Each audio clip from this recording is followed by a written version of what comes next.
সুপ্রিয় দর্শক, স্বাগত জানাচ্ছি সম্পাদকীয়তে। আমি খান মোহাম্মদ রুমেল। আমাদের আজকের আলোচনার বিষয় অনিরাপদ রাজধানী। আর এই নিয়ে আলোচনার জন্য আমাদের স্টুডিওতে উপস্থিত আছেন অধ্যাপক নজরুল ইসলাম নগরবিদ, আছেন সেলিম নেওয়াজ ভুইয়া, অগ্নি নিরাপত্তা পরামর্শক, এবং আমরা আশা করছি অল্প কিছু সময়ের মধ্যে আমাদের সঙ্গে যোগ দেবেন প্রকৌশলী এমদাদুল ইসলাম, সাবেক প্রধান প্রকৌশলী রাজুক। দর্শক, আপনারাও টেলিফোনে সরাসরি অংশ নিতে পারবেন। এজন্য টেলিভিশনের পর্দায় দেওয়া নম্বরে ফোন করতে হবে। এছাড়া ফেসবুক অথবা SMS এর মাধ্যমে আপনাদের মন্তব্য পাঠাতে পারেন। আলোচনা শুরুর আগে দেখে নেব এখনকার প্রধান শিরোনামগুলো। বনানীর FR টাওয়ারে ভয়াবহ আগুনে 25 জনের মৃত্যু, আহত অর্ধশতাধিক। রোমহর্ষক চেষ্টায় প্রাণ বাঁচল শত শত মানুষের।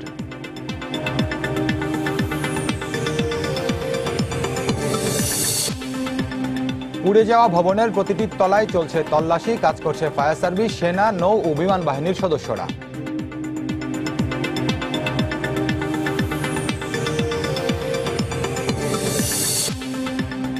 রাজধানীর 90% ভবন নির্মাণে মানা হয় না নিয়ম, দায় এড়াতে পারে না সংশ্লিষ্ট সংস্থাগুলো।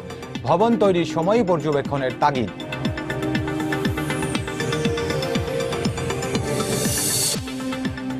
চট্টগ্রামের লোহাগাড়ায় বাস মাইক্রোবাস সংঘর্ষে মা মেয়ে সহ নিহত 8। মাদারীপুরে বাস খাদে পড়ে আরো 7 জনের মৃত্যু, আহত অর্ধশত।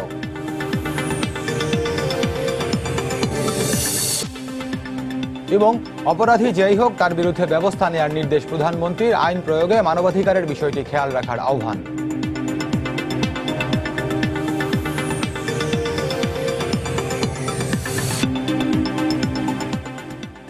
দর্শক, শিরোনাম দেখছিলেন, মূল আলোচনায় যেতে চাই। এর মধ্যে জেনেছেন যে আজকে আমাদের আলোচনার শিরোনাম অনিরাপদ রাজধানী। আপনারা জানেন যে আজকে বনানীতে যে একটি ভয়াবহ আগুনের ঘটনা ঘটেছে, এছাড়াও গত কয়েকদিন আগে অর্থাৎ গত ফেব্রুয়ারির 22 তারিখে 21 তারিখ মধ্যরাতে চকবাজারের চুরিহাটে অগ্নিকাণ্ডের ঘটনা ঘটেছিল। এছাড়াও বিভিন্ন সময় রাজধানীতে ভয়াবহ অগ্নিকাণ্ডের ঘটনা ঘটছে, হতাহতের ঘটনা ঘটছে, আহত হচ্ছেন অসংখ্য মানুষ। তো কেন ঘটছে আসলে এসব বিষয়গুলো, এসব নিয়ে আমরা আলোচনা করবো। এর থেকে প্রতিকারের উপায় বাকি।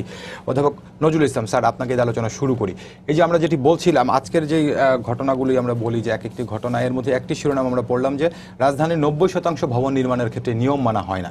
তো নিয়মগুলো যে মানা হয় না, সেগুলো দেখভালের দায়িত্ব যাদের, তারাই বা কি করছেন বা তারাই বা কি এই দায় এড়াতে পারেন?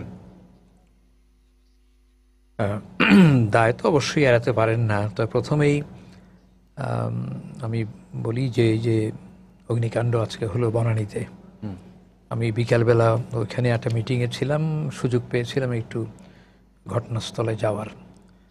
ওটা তো খুবই গুরুত্বপূর্ণ একটি সড়কের উপরে, কামাল আতাতুর্ক সড়ক, এবং সামনেও চওড়া সড়ক, পিছনেও যথেষ্ট চওড়া সড়ক, এবং আধুনিক ভবন, বহুতল ভবন। তো এইখানে যেটি বললেন যে 90% ভবনে নিয়ম মানা হয় না, এটা হতে পারে। আমাদের মাননীয় গৃহায়ন মন্ত্রীও এরকম কথা বলেছেন। তখন এই নিয়মের বিস্তারটা কীরকম?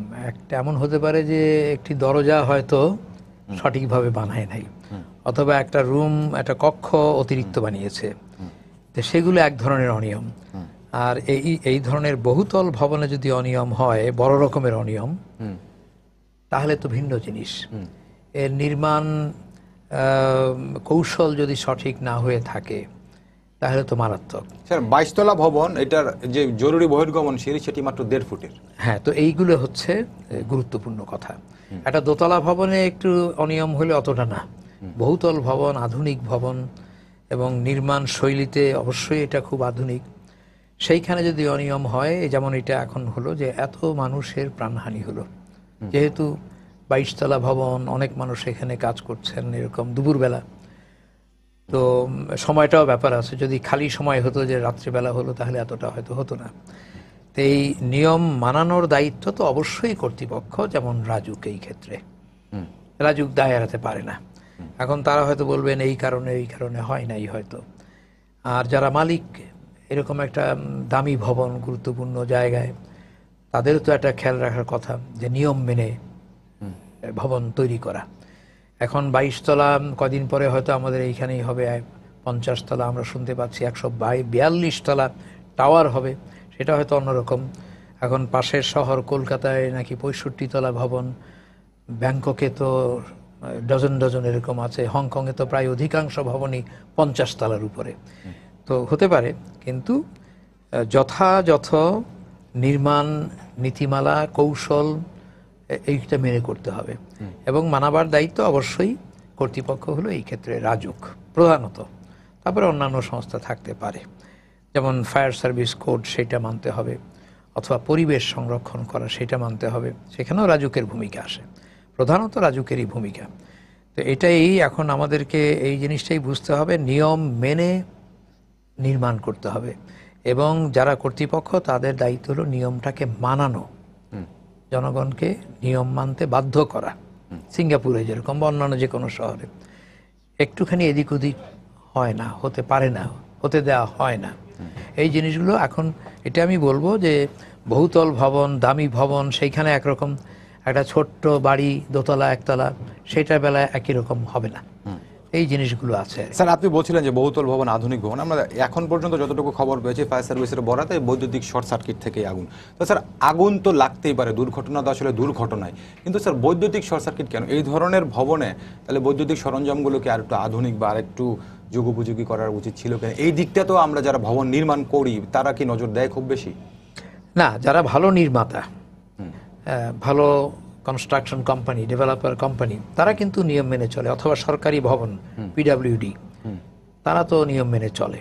তারা অগ্নি নির্বাপক ব্যবস্থা রাখে, তারা কি বলে এটাকে, ভূমিকম্প নিরোধ ব্যবস্থা রাখে, এগুলো তো রাখতেই হয়, পরিবেশের ব্যবস্থাটা রাখে, এবং এই ধরনের নির্মাণের যে পরিবীক্ষণ করা দরকার, মনিটরিং দরকার, এবং নির্মাণ শেষ হওয়ার পরে অকুপেন্সি সার্টিফিকেট নিতে হয় রাজুকের কাছ থেকে ইত্যাদি, সেইগুলো কঠোরভাবে মানলে এই ধরনের বিশাল বিনিয়োগ তো এগুলো কেউ চাইবে না তার বিনিয়োগটা ধ্বংস হোক, কিন্তু অজ্ঞতাবশত অথবা লোভের বশবর্তী হয়ে অনেকে অনেক কিছু বাদ দেয়, অনেক কিছু ঠিক মতো করে না, আইনটা ঠিক মতো মানে না। তো এই জিনিসগুলো হলো আপত্তিকর। এখন এখানে কি হয়েছে হয়তো আপনারা ডিটেইলে পরে জানতে পারবেন, যে অগ্নি সেই সিঁড়ি ছিল কিনা, তারপরে লিফটের দরজা সেগুলো ঠিকঠাক ছিল কিনা। এখন শোনা যায় যে সিকিউরিটি লক যেগুলো থাকে সেটা সবাই খুলতে পারে না, এখন যারা ভিতরে ছিল বেরোতে চায়, পারছে না। অথবা এই যে প্রথম দিকে শুনেছি যে কয়েকজন জানলা দিয়ে লাফ দিয়ে নিচে, এটা তো বোকামি, এত উঁচু থেকে লাফ দিলে তো আর প্রাণে বাঁচবে না। সেটাও আমার অসচেতনতা অথবা আমরা হয়তো বিবেচনার দুর্বলতা, এগুলো হতে পারে।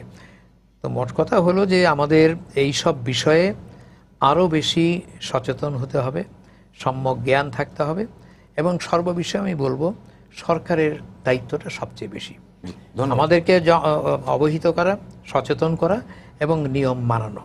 জি স্যার, ধন্যবাদ আপনাকে। প্রকৌশলী আন্দোলন স্যারকে স্বাগত জানাচ্ছি। আমরা আলোচনা করছিলাম এটি নিয়ে যে আমরা দেখছি যে এরকম বিশেষজ্ঞরা বলছেন যে রাজধানীর 90% ভবন নির্মাণের ক্ষেত্রেই হচ্ছে নিয়ম মানা হয় না। তো নিয়ম মানানোর দায়িত্বটা আসলে কার, একটি বিষয়। স্যার একটি কথা বলছিলেন যে কিছু কিছু ক্ষেত্রে হয়তো লোভের বশবর্তী হয়ে, আবার কিছু কিছু ক্ষেত্রে হয়তো অজ্ঞতা। তো এই ধরনের বহুতল ভবন যারা বানান তাদের নিশ্চয়ই অজ্ঞতা থাকা তো লোভ, তো লোভ তো আসলে কি দুই পক্ষেরই, যারা বানাচ্ছেন তাদের লোভ এক ধরনের, আর যারা নিয়ম মানাতে বাধ্য করছেন না বা নিয়ম মানাতে পারছেন না তাদেরও কি কোনো লোভ কাজ করে কিনা এখানে? ধন্যবাদ আপনাকে।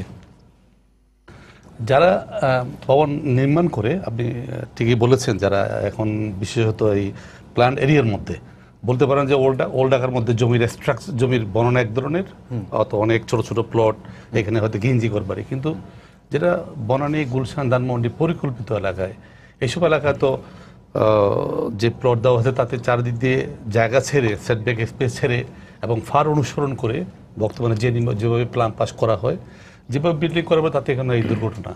এখানে বড় ঘাটতি হচ্ছে প্ল্যান অ্যাপ্রুভাল পর্যন্ত ঠিক আছে, অ্যাপ্রুভাল পর্যন্ত এক ধরনের ঠিক আছে, কিন্তু ডিউরিং কনস্ট্রাকশন কোনো মনিটরিং নাই, কোনো মনিটরিং অথরিটির জন্য নাই। মানে কি, একটা আছে ন্যাশনাল বিল্ডিং কোড, আমাদের সুন্দর একটা কোড আছে বাংলা বিএনবিসি, এটা 1993 সালে প্রণীত হয়েছে, কিন্তু আজ অবধি এটার এনফোর্সমেন্ট অথরিটি সৃষ্টি করা হয় নাই। এখন এই এনফোর্সমেন্ট অথরিটি সৃষ্টির জন্য দীর্ঘদিন থেকে প্রচেষ্টা চলছে। এর মধ্যে বিল্ডিং কোডটা আবার সেকেন্ড টাইম আপডেটও হয়ে গেছে, আপডেট হয়েও এটা গভর্নমেন্টের কাছে অপেক্ষা করতেছে গত অলমোস্ট 4-5 বছর মতো, কিন্তু এটাও এখনও নতুনটাও অ্যাপ্রুভ হয় নাই, প্লাস এনফোর্সমেন্ট অথরিটিটাও হয় নাই। এটা অথরিটি না হওয়ার কারণে এই মনিটরিংটা একটু ইয়েতে পড়ে আছে, নোম্যান্স ল্যান্ডে পড়ে আছে। বলতে পারেন যে রাজুকের দায়িত্ব কি, রাজুকের দায়িত্বটা, রাজুকে যারা বিল্ডিং ইন্সপেক্টর আছে তারা নট এত স্কিল না, এত কোয়ালিফাইড না যে বিল্ডিংয়ের এই টেকনিক্যাল এই বিষয়গুলো দেখার জন্য। সুতরাং ওই যদি অথরিটিটা হতো তাহলে সেখানে কোয়ালিফাইড টেকনিক্যাল পার্সন বা থার্ড পার্টির মাধ্যমে যদি চেক করা হতো, থার্ড পার্টি মানে বুঝছেন তো, অনেক সময় এর জন্য যেহেতু স্টাফ রেগুলার স্টাফিং না করে আউটসোর্সিংয়ের মাধ্যমেই লোক নিয়োগ করে বা কনসাল্টিং ফার্ম নিয়োগ করে বা কনস্ট্রাকশন ফার্ম যেভাবে হোক করে মনিটর করা যেত, কিন্তু সেটাও হচ্ছে না। আর আরেকটা বিষয় হচ্ছে, স্যার ঠিকই বলছে যে হচ্ছে না, আপনি বলছেন হচ্ছে না, পেছনে কি কোনো লোভ কাজ করে কিনা, কোনো লোভ কাজ করছে সেটা বা অনৈতিক কোনো সুবিধা, অনৈতিক কোনো কিছু নাই। সেটা একটা এক ধরনের আমাদের দেশে কোনো একটা অর্গানাইজেশন ডেভেলপ করতে গেলে এটার জন্য কাঠামোটা কি ধরনের হওয়া দরকার। আমাদের জাতীয় অধ্যাপক প্রফেসর জামিলুল চৌধুরী সাহেব একটা কাঠামো তৈরি করে দিয়েছে যে কি ধরনের হওয়া উচিত। এটা দেওয়ার আজকে এটাও গভর্নমেন্টের কাছে আছে, কি ধরনের এটা অথরিটি হবে বা কমিশন হবে, কিন্তু সেটাও কিন্তু হচ্ছে না। এইটা আমাদের দেশে নতুন অর্গানাইজেশন সৃষ্টি করার সময় একটা আমলাতান্ত্রিক জটিলতা আছে, সেটাও হতে পারে, অথবা গভর্নমেন্টের স্ট্রং পলিটিক্যাল উইলও হতে পারে। কারণ এত মানুষের শহর, এত মানুষের মধ্যে যদিও প্রাকৃতিকভাবে দেখলে ঢাকা শহর কিন্তু পরিকল্পিত হয়েছিল সেই দশকে 50-60 দশকে 10 লাখ মানুষের জন্য, 1 মিলিয়ন লোকের জন্য, কিন্তু এখন এই মুহূর্তে প্রায় 2 কোটির উপরে মানুষ বসবাস করে বলে সবাই বলে। এবং বর্তমানে আজকের আগুনের মধ্যে প্রমাণিত হলো পুরান ঢাকার মধ্যে যে অবস্থা, নতুন ঢাকার মধ্যে সেম অবস্থা। পুরান ঢাকায় লো রাইস অবস্থার মধ্যে কনক্রিট জঙ্গলে মানুষ মারা যাচ্ছে, এখানে ভার্টিক্যাল রাইস হয়ে এখানের মধ্যে একই সমস্যা। এই বিল্ডিংগুলোর মধ্যে যে ধরনের রেস্টুরেন্ট বা যে ধরনের অফিস আছে, অনেকগুলোতে মধ্যে যে ইন্টেরিয়র ডেকোরেশন যে করেছে, এখানে উচিত ছিল এগুলো নন কম্বাস্টেবল মেটেরিয়াল দিয়ে করা, কিন্তু সবগুলোই কম্বাস্টেবল মেটেরিয়াল দিয়ে, ম্যাক্সিমামে লোলি দিয়ে হার্ডবোর্ড দিয়ে করা, যার ধরনের আগুন লাগার সাথে সাথে এটা ছড়াই গেছে। সাধারণত আগুন এত তাড়াতাড়ি ছড়ানোর কথা না। এটা আরেকটা বড় জিনিস যেটা আমি জানতে পারলাম, যে হলো বিল্ডিং এর ডিজাইনটা প্রথমে অ্যাপ্রুভ যেভাবে করেছে, কনস্ট্রাকশন করেছে, তার সম্পূর্ণ ব্যর্থ। এই যে একভাবে ডিজাইনটা পাস করে নেয়া, তারপরে আরেকভাবে বিল্ডিংটা বানানো, এই ক্ষেত্রে কি কোনো কিছু করেন না? আমরা দেখেছি গতকালকেও খিলগাঁও এলাকায় একটি ভবনের অনুমোদন যতটুকু নিয়েছিল, তার বাইরের যে অংশটুকু নির্মাণ করা হয় সেটি রাজুক গতকালকে ভেঙে দিয়েছে।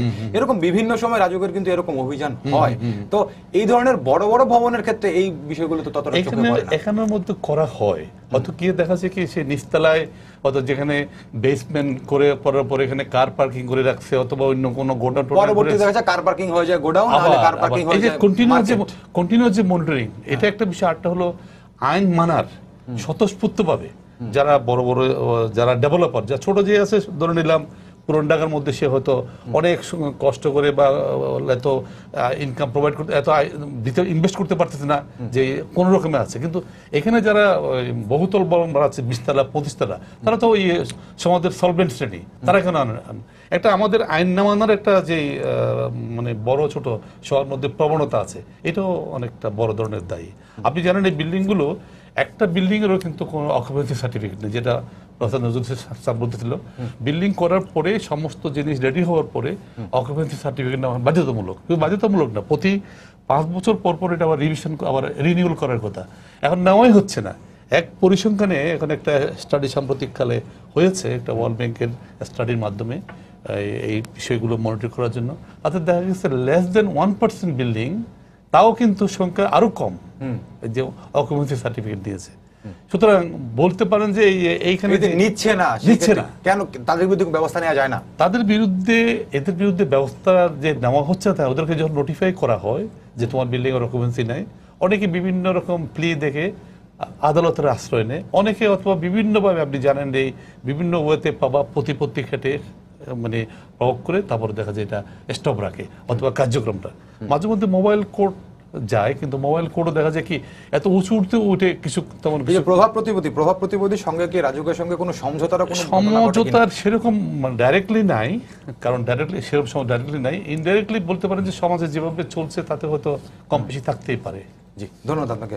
সেলিম নজরুল ভাই, আপনার কাছে আসতে চাইছিল, আমরা দেখি এই যে পরিসংখ্যান, যে বাংলাদেশে যত ধরনের আগুনের ঘটনা ঘটে বা এই ধরনের দুর্ঘটনা সবচেয়ে বেশি ঘটে ঢাকায়। আপনার ফায়ার সার্ভিসের তথ্য বলছে যে 2018 সালে সারা দেশে 8461টি আবাসিক ভবনে আগুনের ঘটনা ঘটেছে সারা দেশে। এর মধ্যে ঢাকায় ঘটেছে 2088টি, চট্টগ্রামে 285টি, আর রাজশাহীতে 116টি।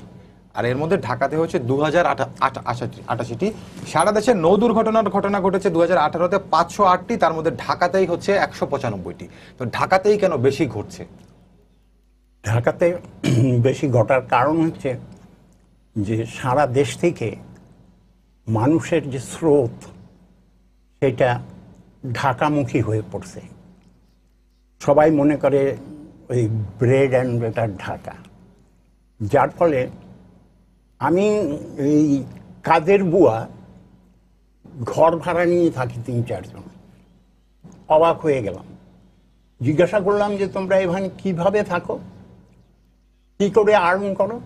বলে যে এই সকাল থেকে 8টা পর্যন্ত কাজ করি, 2000 পাই, সারাদিনে সে টোটাল 10,000 টাকা কামাই করে। আসবে না কেন? স্রোত বাড়ছে। কিন্তু আপনি দেখেন পাকিস্তান সময় থাকতে ইন দ্য ইয়ার 1968-69-এ ঢাকাতে যে কয়েকটা ফায়ার স্টেশন ছিল, এখন কি সেই ফায়ার স্টেশনের সংখ্যা একটিও বাড়ছে? না। কিন্তু বাড়ছে কি? মানুষ আর ভবন। সেই সময় ঢাকায় হাই রাইজ ভবন বলতে 2টা ছিল, ওয়াদ্দা ভবন, আর এদিকে ছিল ইত্তেফাকের এই পাশে এলিশিয়াম হোটেল ইলিশি, এই দুটো। এছাড়া কোনো হাই রাইজ ভবন ছিল না। পৃথিবীর কোনো দেশেই এই ধরনের হাই রাইজ বিল্ডিংয়ের অগ্নি নিরাপত্তা ব্যবস্থা বা নিরাপত্তা ব্যবস্থা শুধুমাত্র ফায়ার সার্ভিসের উপরে নির্ভর করে না, নির্ভর করে তাদের নিজস্ব ব্যবস্থাপনার উপরে। প্রধানত তাদের নিজস্ব ব্যবস্থাপনার উপরে আরও নির্ভর করে ওই দেশের সাধারণ মানুষের নৈতিকতা এবং জানার আগ্রহ, শেখার আগ্রহ, এই সমস্তের উপরে। আপনি মার্কেটে গেলেন, আপনার সামনে আগুন লাগলো, আপনি এক্সটিংগুইশার ব্যবহার করা জানেন না, অথচ জানলে তাৎক্ষণিক ওটাকে আপনি নিভিয়ে দিতে পারতেন, কিন্তু দিচ্ছেন না, পারছেন না। কেন? আপনি জানেন না, ফলে পারছেন না। তো এই যে মানুষ, আমরা সবাই যদি এরকম অসচেতন হই তাহলে কেমন করে হবে? আপনি দেখেন, পাশ করে আনে, পাশ করার সময় কন্ডিশন থাকে বিল্ডিং তৈরির। ফায়ার সার্ভিস থেকে প্রথম অনুমোদন নিতে হয়, পরে রাজুকে যায়, দেখানো হয় হাইড্রেন্ট সিস্টেম আছে, সব ঠিকঠাক দেখানো হয়। সেফটি লবি বলে একটা খুব গুরুত্বপূর্ণ জিনিস, যেটা হাই রাইজ বিল্ডিংয়ের ক্ষেত্রে অবশ্যই প্রযোজ্য। সেটা হলো প্রতি ফ্লোরে না হলেও প্রতি 1 ফ্লোর পর এক সাইডে একটা রুম থাকতে হবে, যেটা সম্পূর্ণরূপে fire protected, minimum for 2 hours, যাতে পুরো ভবন পুড়ে ছাই হয়ে গেলেও ওইখানে আগুন টাচ করতে না পারে এবং রেস্কিউয়াররা পরে ওখান থেকে তাদেরকে উদ্ধার করে আনতে পারে। এই ব্যবস্থাপনা ঢাকায় কোনো ভবনে আছে বলে আমার জানা নাই। আর একটা জিনিস স্যার যেটা বললেন যে এমার্জেন্সি এক্সিট, হ্যাঁ, এমার্জেন্সি এক্সিট অনেক জায়গা আছে। কি আছে জানেন?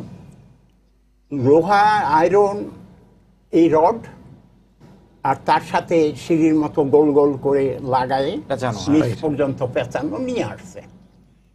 Is it security? আমরা ইমার্জেন্সি এক্সিট কেন বানাই? যাতে আমি আক্রান্ত না হই। কি দ্বারা? আগুন এবং ধোঁয়া।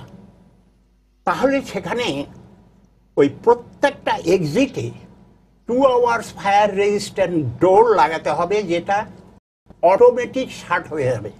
আমি ধাক্কা দিব, খুলে যাবে, বের হয়ে আসবো, আটকে যাবে, যাতে ধোঁয়া এবং আগুন এসে আমাকে ছুঁতে না পারে। আজকে যদি এই ভবনে এই ব্যবস্থাটা থাকতো, তাহলে কি এত লোক মারা যেত? যেত না। আমি এই জায়গাটাতে বলছি যে আপনি যেটা বলছি, ব্যবস্থাটা থাকলে হয়তো এরকম হতো না। এই ভবন কোন অন্যান্য ভবনও নাই, এই যে নেই, এই নেইটা থাকার হ্যাঁ, পরেও সেটা- না থাকার পরেও তারা কিভাবে দিনের পর দিন এরকম বিল্ডিং গুলো বানাচ্ছে এবং যেগুলো আছে সেগুলোও চলছে? আমার জানা মতে এই এই এই বছর থেকেই কিছু অভিযান শুরু হয়ে গেছে, যেটার প্রাথমিক স্টেজ ছিল মেডিকেল সেন্টারগুলো, এটার উপরে কাজ চলছে। তো আমার কথা হচ্ছে যে হ্যাঁ ঠিক আছে, হাইড্রেন্ট ব্যবস্থার জন্য যে পানি প্রয়োজন হয় সেইটা আপনি যদি ব্যবস্থা করতে না পারেন, তাহলে আশেপাশে আর যে 2-3টে বিল্ডিং আছে বা ভবন আছে তাদের সঙ্গে আলাপ করে একত্রে মিশে আপনি আন্ডারগ্রাউন্ড পানির ব্যবস্থা করে ফেলেন, এটা তো কোনো বাধা নেই। আপনি শুনলে অবাক হয়ে যাবেন, আমি যখন ছোট, এই ঢাকা শহরে অনেক পুকুর ছিল, Right. জলাশয় ছিল, Right. ডোবা ছিল, তাও ওই কয়েকটা বাড়ি ঘরের জন্য পৌর কর্পোরেশন 26টা জলাধার তৈরি করে রাখছিল, যার এক একটাতে প্রায় 1.5 লাখ গ্যালন করে পানি থাকতো। পানি থাকতো। আমার কিছু কিছু মনে আছে, স্মৃতিতে যেটুক আছে, তার একটা হলো আপনার গুলিস্তান সিনেমা হলের ঠিক পিছন মোড়ায় ওইখানে এক ভদ্রলোক বসে বসে পান বিক্রি করতো। ওই পান খাওয়ার লোভে আমরা সাইকেল নিয়ে ওইখানে যেতাম। ওইখানে একটা ছিল কিছু নেই এখন।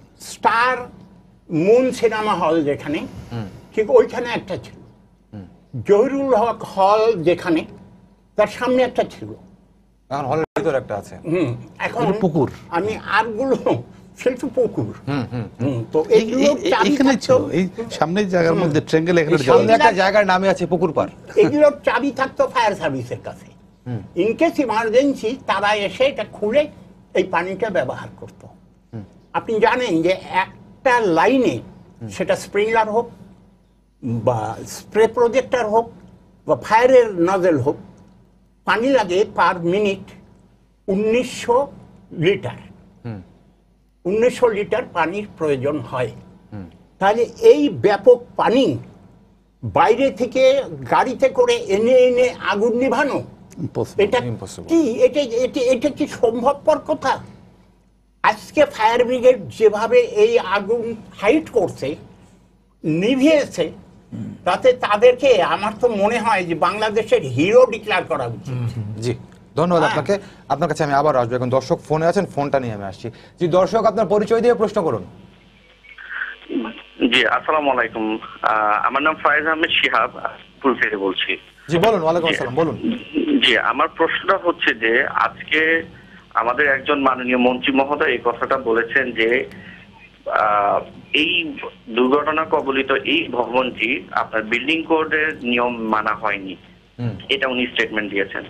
তো আজকে তো এই দুর্ঘটনা তো আজকে নতুন না, এর আগেও 1 মাস 8 দিন আগে আমাদের পুরন ঢাকাতে একটা দুর্ঘটনা ঘটেছে।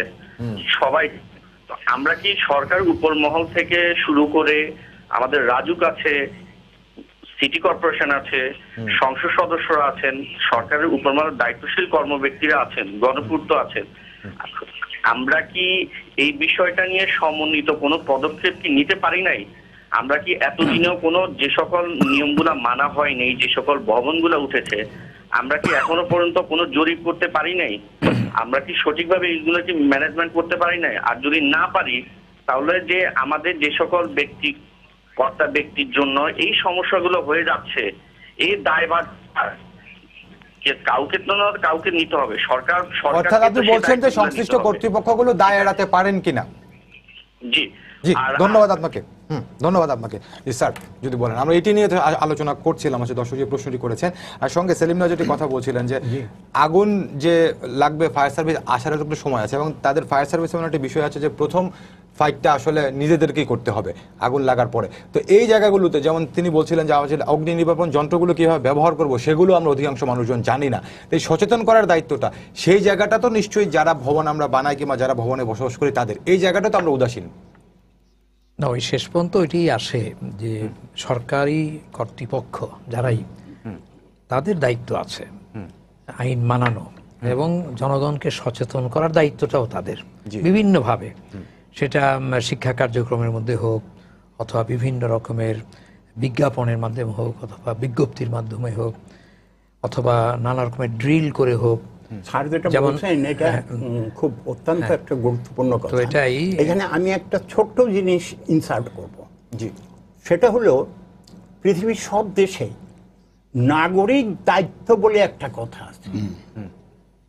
সিটিজেন নাগরিক চার্টার এখন দায়িত্ব, দিচ্ছে। সিটিজেন চার্টার, এটা আপনি কেন জানবেন না এই জিনিসটা দিয়ে এইভাবে আগুন নিবানো হয়? এটা অত্যন্ত সহজ একটা কাজ, জি, অত্যন্ত সহজ একটা কাজ। এটা স্যারকে আমি শুনে কেন তারপরে জানবো না? আবার আসছি। জি, না সেটাই যে এখন আমাদের তো কর্তৃপক্ষ আছে, এই যে আমাদের ফর্মার চিফ ইঞ্জিনিয়ার রাজুকের এমদাদ সাহেব বললেন এখন বিল্ডিং কোডের অনুসরণে একটা কর্তৃপক্ষ হওয়ার কথা হয় নাই বুঝলাম, এটা ঠিক না, হওয়া উচিত ছিল। কিন্তু তার আগে রাজুকের দায়িত্ব ছিল, রাজুকই দেখাশোনা করত। এখন রাজুক হয়তো বলবে যে আমাদের জনবল নেই, সেটাও ঠিক।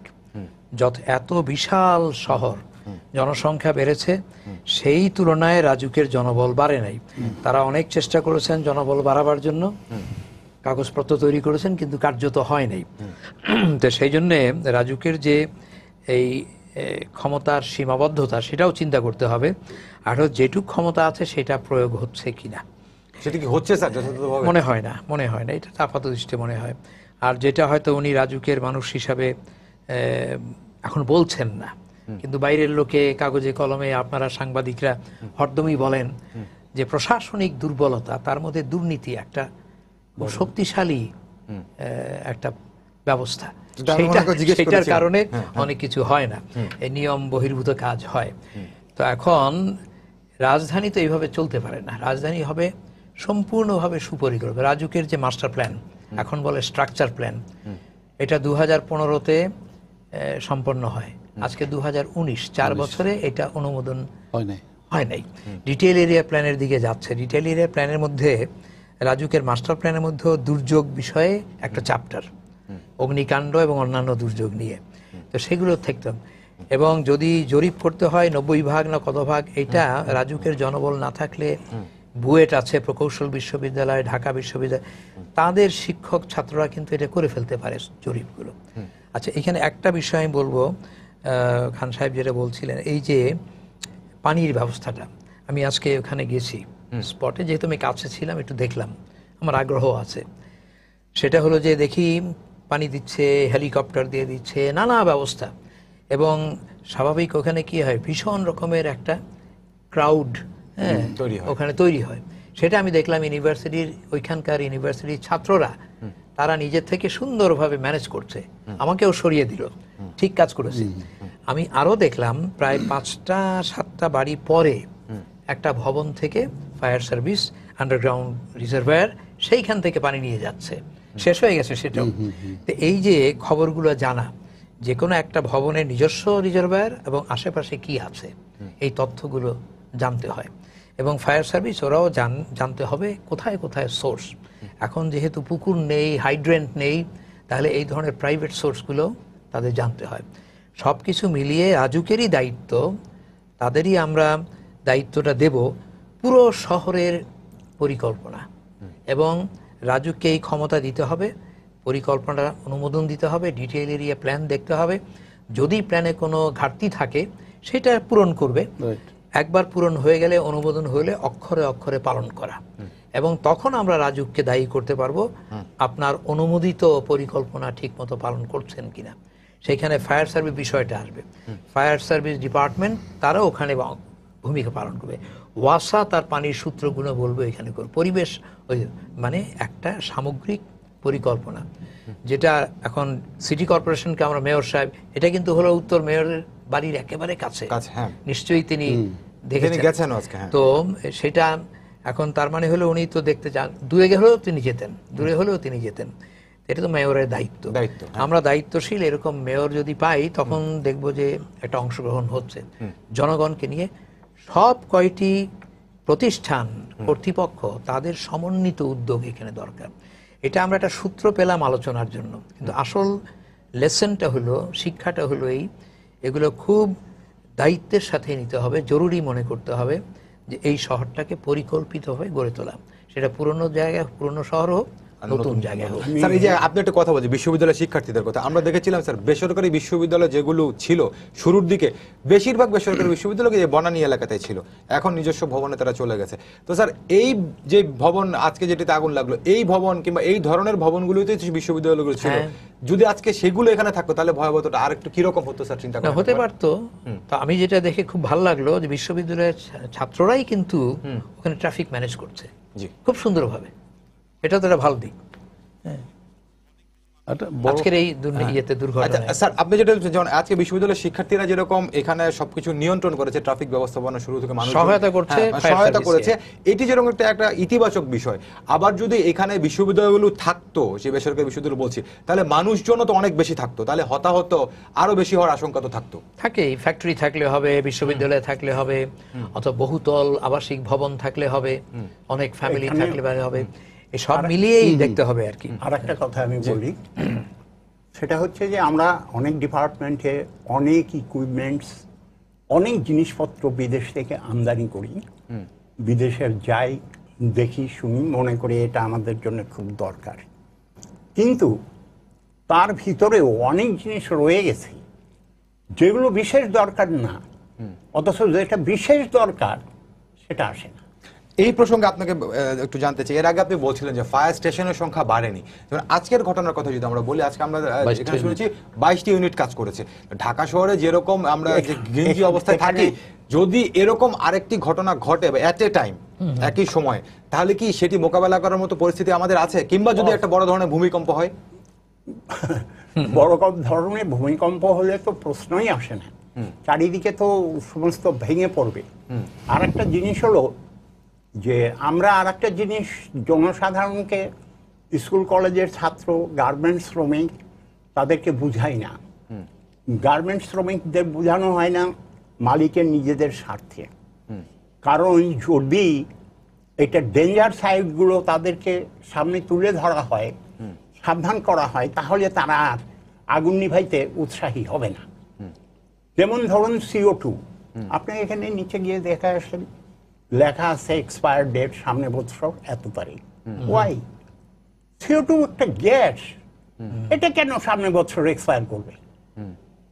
কেনার পরে এটা 10 বছর তো কোনো হাত দেওয়ার প্রশ্নই আসে না। কিন্তু এই CO2 আপনি এখন কম্পিউটারে ছাড় দিয়ে বের করে দেখেন, আপনি যদি CO2 ডিসচার্জ করেন একটা ছোট্ট রুমের ভিতরে, একটা সার্ভার রুমের ভিতরে 7 কেজি, আপনি ওইখানে 34% কনসেন্ট্রেট হবে এবং আপনি নিঃশ্বাস নেওয়ার সঙ্গে সঙ্গে ওখানে মৃত্যুবরণ করবেন। আপনি খুলে দেখেন। আপনি যেটি বলছেন যে আমরা এই যে জিনিসগুলো, এগুলো সাধারণ মানুষকে জানাতে হবে। না, সাধারণ মানুষকে জানাতে হবে বা সাধারণ মানুষকে সচেতন করতে হবে, এটিও একটি বিষয়। পাশাপাশি আরেকটি বিষয়, এই ধরনের ঘটনা যাতে না ঘটে, অনিরাপদ না হয়, ভবন যেন নিরাপদ হয়, সেই জায়গাটাতে আমরা গুরুত্ব কেন দেই না? সেই জায়গাতে আগে প্রথম গুরুত্ব দিতে হবে আপনাকে। জি, এই জায়গায় প্রথম গুরুত্ব দিতে হবে আপনাকে, টেলিভিশনকে, যাতে ইন্ডিয়ান ছায়াছবির মাঝখানেও তারা অন্তত এইটুক দেখে এবং একটু অ্যাট্রাকটিভ হয়। যেমন ধরেন আজকের এই ঘটনাটা আমরা বলি যে আজকের ঘটনাটা বাংলাদেশের সবগুলো টেলিভিশন চ্যানেল মোটামুটি সারা দিন ভর প্রচার করেছে। আজকের না, এর আগে চুরিহাট্টাতে ঘটলো, নিমতলিতে ঘটলো, যখনই ঘটে প্রচার করে, সচেতনতামূলক রিপোর্ট করে, টেলিভিশন করে, পত্রপত্রিকা করে। না না, এটা দায়িত্ব যাদের, তারা তো করছে না। না, এটা করে কখন? যখন একটা কিছু ঘটে যায়, তখন সেটা করা হয়। ঢাকাতে সর্বপ্রথম 1992 সালে 10 নম্বর গোল চক্করে আগুন লেগে মালিক সহ 32 জন মারা যায় অন দ্য স্পট। এটাই ঢাকার সবচাইতে বেশি মৃত্যুর ঘটনা ফায়ারে। তো তারপরেও কি আমাদের শিক্ষা হবে না? তারপরেও কি আমরা সচেতন হব না? তারপরে শাখারি বাজারে ধসে পড়লো, ফিনিক্স ধসে পড়লো, স্পেকট্রাম ধসে পড়লো, রানা প্লাজা ধসে পড়লো। তো আমরা সচেতন হব না? তাহলে কবে সচেতন হব? ওভারব্রিজে, নিউ মার্কেটে ওখানে 2টা ওভারব্রিজ। প্রথমে সরকার ওখানে কাঁটা তার দিয়ে বেড়া দিল, রাখতে পারলো না। শেষ পর্যন্ত স্টিলের ইয়ে দিয়ে বেড়া দিচ্ছে, যাই দেখেন এখনো ফাঁক করে ফেলছে। জি ধন্যবাদ, আপনার কাছে আমি আবারও আসবো আর আপনার কাছে ফোন নিয়ে আসছি। জি দর্শক, আপনার পরিচয় দিয়ে প্রশ্ন করুন। আসসালামু আলাইকুম। জি, ওয়ালাইকুম আসসালাম। যেমন লাভলু নাটোরের লালপুর থেকে বলছি। জি বলুন। আমি তিনজন আলোচকের কাছে প্রশ্ন, আমরা বিভিন্ন বিষয় বিভিন্ন হোটেল রেস্তোরাঁ সহ ভ্রাম্যমাণ আদালতের মাধ্যম দিয়ে আমরা জরিমানা আদায় করছি। এইসব যে সমস্ত বিল্ডিং গুলোতে অগ্নি নির্বাপক ব্যবস্থা নেই, ভ্রাম্যমাণ আদালতের মাধ্যম দিয়ে তাদেরকে সরাসরি শাস্তির আওতায় আনলে কি এটা একটু কমার সম্ভাবনা আছে না? জি নাই কি? জি ধন্যবাদ আপনাকে, প্রশ্নটি বোঝা গেছে। স্যারের কাছে প্রশ্ন উত্তর নেবো, তার আগে প্রকৌশলী আন্দোলন আপনার কাছে আসি। আমি যতটুকু জানি আপনি আজকে ঘটনাস্থলে গিয়েছিলেন, ঘুরে এসেছেন। তা আপনি একজন প্রকৌশলী হিসেবে এই ভবনটিতে যেটিতে আগুন লেগেছিল কি কি অনিয়ম দেখেছেন, আর যে অনিয়মগুলো আছে এই অনিয়মগুলো নতুন সংস্থা একটি তৈরি হওয়ার প্রক্রিয়া তৈরি হচ্ছে না এইগুলো বলে, এবং জনবল সংকটের কথাও স্যার বলছিলেন কিছুটা রাজুক, এইগুলো বলে কি রাজুক দায় এড়াতে পারে? না, দায় এড়াতে অবশ্যই পারে না। জি অবশ্যই পারে না, সেটা প্রথমে স্বীকার করে নেওয়া উচিত। কারণ এর প্রেক্ষাপট স্যার বলেছে, রাজুকের জনবলের সীমাবদ্ধতা হোক অথবা অন্যান্য আইন কানুনের সীমাবদ্ধতা হোক, অনেক ধরনের সীমাবদ্ধতাও আছে।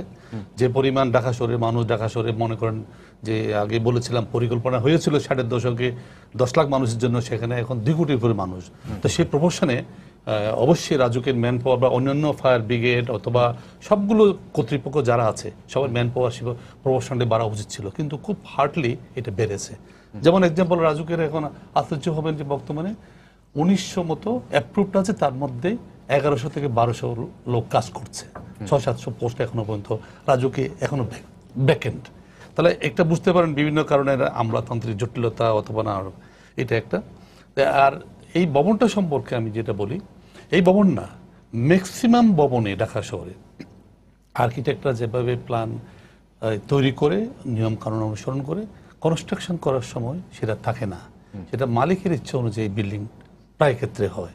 এবং এই মধ্যে ছোট্ট একটা ন্যারো এক্সিট আছে এইটা এই ভবনের মধ্যে, দেখার কথা না। কোনো একটা এক্সিটেই, ফায়ার এক্সিটের মধ্যে যেই ফায়ার কোডেও আছে, ফায়ার আইনেও আছে, বিল্ডিং কোডেও আছে, রাজুকের নিয়ম আছে, কোনো একটা সিঁড়ি এই ভবনের মধ্যে এই ধরনের কমপক্ষে 5 ফিট চড়ার নিচে হওয়া উচিত না। কিন্তু এখানে একটা ছোট্ট সিঁড়ি 2 থেকে 3 ফিট চড়া, এবং তার মধ্যে পেছিয়ে আছে লোহার রড ইত্যাদি ইত্যাদি। আগুনে উত্তাপিত হয়ে ওই রডের সাথে যারা লাগে তারও আরো সমস্যা হয়ে গেছে। সুতরাং এই সমস্যা আরটা হলো ইন্টেরিয়ার মধ্যে আজকাল একটা ফ্যাশন হয়ে গেছে গ্লাস বিল্ডিং এর। চারিদিকে আমাদের যে ন্যাচারাল একটা সেই আগে যে সিস্টেম ছিল সেটা হয়তো ইম্প্রোভাইজড হয়েছে। যদি ইম্প্রোভাইজ গ্লাস বিল্ডিং আমি বিপক্ষে বলছি না, কিন্তু পর্যাপ্ত ভিতরে সবগুলো সুযোগ সুবিধা সৃষ্টি করতে হবে। এটা হয়তো স্যার ভালো বলতে পারবেন, স্যারের কাছে আমি জানবো। তারপর এই গ্লাস দিয়ে যে আমরা করি, এটি আমাদের দেশের আবহাওয়ার না, আবহাওয়ার জন্য আমি পরিবেশ বান্ধব যদি সবগুলো ফেসিলিটি সবগুলো চিন্তা করে করা হয়। অনেকগুলো বিল্ডিং আছে খুব সুন্দর ডিজাইন, এই যে আপনি ধানমন্ডিতে দেখবেন অথবা গুলশান 1-2 এভিনিউতে আছে, ভিতরের ফেসিলিটিটাও তারা যদি সমস্ত কিছু চিন্তা করে করা। ভিতরের মধ্যে যেমন এই নওয়াজ সাহেব একটা বলছে সেফটি বাল্ব প্রতিটা বিল্ডিং এর প্রতিটা ফ্লোরে বা অল্টারনেট ফ্লোরে একটা যদি ব্রিদিং স্পেস থাকতো, রাখা হয় নাই। অথবা দেখাতে এর সাথে অফিস রুম থেকে বাইরে লিফটের সামনে অল্প একটু স্পেস, এখান দিয়ে গাদাগাদি করে মানুষ উঠছে নামছে, সিঁড়িটা ন্যারো, এইসব বিভিন্ন অ্যানোমালিস রয়ে গেছে। তার চেয়ে বড় আরো হচ্ছে এই জায়গাটাই পার্টিকুলার জায়গায় এই স্ট্রিপটা 60-এর দশকে যখন বনানী প্ল্যান করেছিল এখানে এই কমার্শিয়াল হওয়ার কথা ছিল না। এটা একটা জোন হিসেবে রেখেছিল, যেখানে একটা বলা হয়েছিল তখন একটা অ্যাপার্টমেন্ট কন্ডোমিনিয়াম মতো করবে এটা। এবং এটার জন্য 90-এর দশকে রাজুকে একটা প্রতিযোগিতা হয়েছিল, একটা মডেলও নিয়েছিল, কিন্তু পরবর্তী সময় সেখান থেকে সরে আসে এগুলো কমার্শিয়াল প্লট ঘোষণা করা হলো। তার চেয়েও আরো বড় হচ্ছে কি, যে বনানী গুলশানের মধ্যে অনেক রোডের মধ্যে, অনেক ইভেন ধানমন্ডি বা আরো অনেক শহরের অনেক জায়গার ভিতরে এই যে আগে এটাকে পরিবর্তনের একটা সুযোগ করে দিয়েছে, যে আবাসিক এলাকাকে এখানে বাণিজ্যিক এলাকা কিছু ফি দিয়ে এটাকে চেঞ্জ করে নেওয়া যায়। এই কালচারটা দেখতে হয় কি এই জন্য, হ্যাঁ অনেকে হয়তো বলছে আমাদের জায়গা নাই, আমাদের করা দরকার, কিন্তু এখানে সেভাবে ইনফ্রাস্ট্রাকচার আছে কিনা, সেভাবে অন্যান্য অ্যামিনিটিসগুলো আছে কিনা। যেমন এই হয়তো পুরান ঢাকার ভিতরে নিমতলিতে বা চুরিহাটার মধ্যে ফায়ার হাইড্রেন্ট নাই, কিন্তু গুলশান, বনানী, ধানমন্ডি বা উত্তরা এইসব পরিকল্পিত এলাকাতে ফায়ার হাইড্রেন্ট থাকবে না কেন? এখানে অ্যাটলিস্ট যদি বড় বড় পুকুর না থাকলেও সেই পর্যাপ্ত জলাধার থাকবে না কেন? যেটা একটা বিল্ডিং যদি না হয়, কম্বাইন হয়ে কয়েকটা বিল্ডিং এ জলাধার থাকলে আজকে ওখানে পানির ক্রাইসিসের জন্য ঠিকমতো চুরিহাটটার সময় আমরা দেখেছি যে পুরাতন কারাগারের ভিতরের পুকুর ব্যবহার করা হয়েছে। এখানে এই বনানী গুলশানের মধ্যে অনেকগুলো জলাধার আগে ছিল, যদিও এখন লেকটাকে ইমপ্রুভমেন্ট করা হচ্ছে, অর্থাৎ লেকের দুই ধারে, কিন্তু এটা লেক থেকে একটু অ্যাওয়ে, যার দরুন এখানে পানির সমস্যার জন্য শেষ পর্যন্ত বিভিন্ন পানি।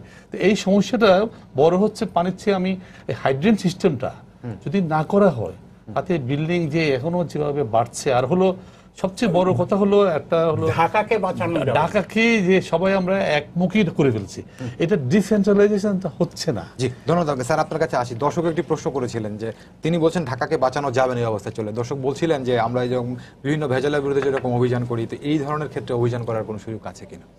না, অভিযানের সুযোগ তো আছেই এবং করতেই হয়। জি, সেই জন্যই তো অথরিটিগুলো আছে। অথরিটি মানে কর্তৃপক্ষ, জি, তারা প্রয়োগ করবেন, আইন মানাবেন ইত্যাদি। এইখানে ছাড় দেওয়ার কোনো সুযোগ নেই, দুর্বলতার কোনো সুযোগ নেই, খুব শক্ত হাতে করতে হবে। এবং যারা আইন মানবে না, যেই হোক, এখন বিজিএমই এর ভবন ভাঙা হচ্ছে না, হবে না, কোটি কোটি টাকা দিয়ে বানালো। স্যার বিজয়ের ভবন আপনি বলছেন যে ভাঙা হচ্ছে না, কিন্তু এটি আমরা দেখছি যে বছরের পর বছর সময় ভাঙা বাড়ছে। তো হবে। আমি অবশ্য ভাঙার পক্ষে না। আচ্ছা, আমি না, একটা এটা তো মনুমেন্ট ভেঙে ফেলা হিসাবেই হয়ে রেখে গেছে। দিক। আচ্ছা। ভাঙতে গেলে আবার কয়জন লোক মারা যাবে সেটাও তো বুঝতে হবে। খামাখা মানে সম্পদ নষ্ট থাকুক না, এই গার্মেন্টস এর মেয়েদের ওখানে জায়গা করে দিক থাকার জন্য। তো ওই যা হয়ে গেছে তো হয়ে গেছে, তো যাই, এটা অন্য বিষয়। এখন মানাতেই হবে এবং মাঝে মধ্যেই এরকম অভিযান করতে হবে। এবং এই যে বিজিএমই এর মতো বা এরকম ভবনের 20 তলা ভবনের মালিককে যদি শাস্তির মধ্যে আনা যায়, তাহলে অন্যরা ভয় স্যার আপনি পাবে। শাস্তির মধ্যে স্যার, আনার কথা আপনাকে- বলছিলেন, তাই না? এখানে আপনাকে আমি একটা ছোট্ট প্রশ্ন করব। বলেন। সেটা হলো বিদেশের সব জায়গায়, ইভেন কি আমাদের খুব কাছে মালয়েশিয়াতে পর্যন্ত গাড়ি পার্কিং এর জন্য প্রত্যেকটা বড় বড় মার্কেটের উপরে একটা ফ্লোর সম্পূর্ণ ছেড়ে দেওয়া থাকে। জি, যাই হোক, যেখানে সংক্ষেপে স্যার হলো- আপনি বলছিলেন শাস্তির কথা। আমি ঢাকা যদি স্যার শহরে বলি, না। সবশেষে গাড়ি চুরিহাট্টার পার্ক ঘটনা, করবে কোথায়? সেই ঘটনার পরপর এই যে ওয়াহিদ মেনশনের যে মালিক দুই ভাই, তাদেরকে আইন শৃঙ্খলা রক্ষা বাহিনী গ্রেফতার করতে পারেনি, পরবর্তীতে তারা আদালত থেকে জামিন নিয়েছেন এখন পর্যন্ত। এছাড়া আরো যে বড় ঘটনাগুলো ঘটেছে, একটি ঘটনা আমরা শাস্তি নিশ্চিত হতে দেখিনি। রানা প্লাজার কথা যদি বলি, রানা প্লাজার মালিক সোহেল রানা, তার সাজা হয়েছে অন্য একটি মামলায়, তার বিরুদ্ধে অন্য মামলা ছিল, সেই মামলাতে, কিন্তু রানা প্লাজার মামলার বিচার আজকে পর্যন্ত শেষ হয়নি। এটা তো আমরা কিছু বলতে পারবো না, এটা আমাদের আইনের সুযোগ। আমাদের দেশের আইন এমন যে এই সমস্ত সুযোগগুলো পেতে পারে, পায়, এবং যারা প্রভাবশালী বিত্তশালী তারা এটা পায়, এবং বিভিন্নভাবে ক্ষমতার অ্যাসিডেন্টের সাথে, মালিক দেলোয়ার হোসেন কিছুদিন জেল খেটেছেন, জামিন নিয়ে বের হয়ে গেছেন, ক্ষমতার মামলার সাথে খবর নেই। যারা যুক্ত তাদের একটু সুবিধা বেশি হয়। আর অর্থবল ইত্যাদি থাকলে আমরা হরদম দেখি।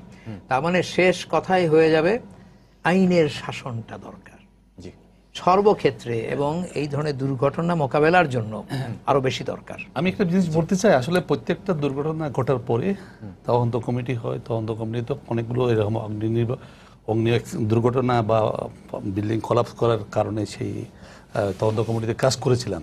কাজ করার পরে আমরা অনেকগুলো বিভিন্ন রকম নির্মোহভাবে অনেকগুলো প্রতিবেদন দিই, সুপারিশ দিই, কিন্তু এটা একটা দুর্ভাগ্যজনক খুব কম সুপারিশে ইমপ্লিমেন্ট হয়েছে বলতে গেলে না।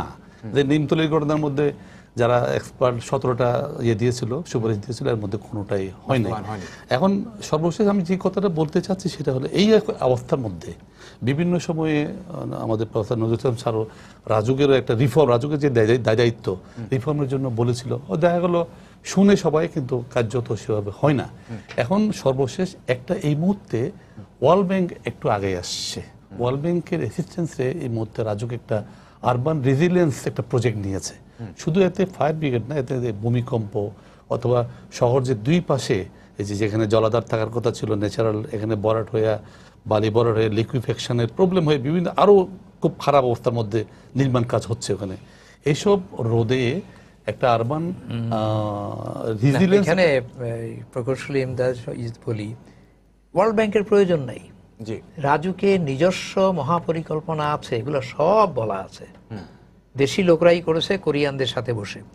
এখন ওয়ার্ল্ড ব্যাংক আসলো, অমুকে আসলো, তারপরে হবে, তার দরকার নেই। আমাদের শত শত ভালো ইঞ্জিনিয়ার আছে, আচ্ছা, হ্যাঁ, তারা বসে করবে, আরো অনেকে আছে। এই কাজটা স্যার করছে। আমরা এখন ওরা এখন করবে, এটা বিলম্বে। এখন আবার এই স্ট্রাকচার প্ল্যান থেকে সরে যাচ্ছে বিকজ অফ ওয়ার্ল্ড ব্যাংক।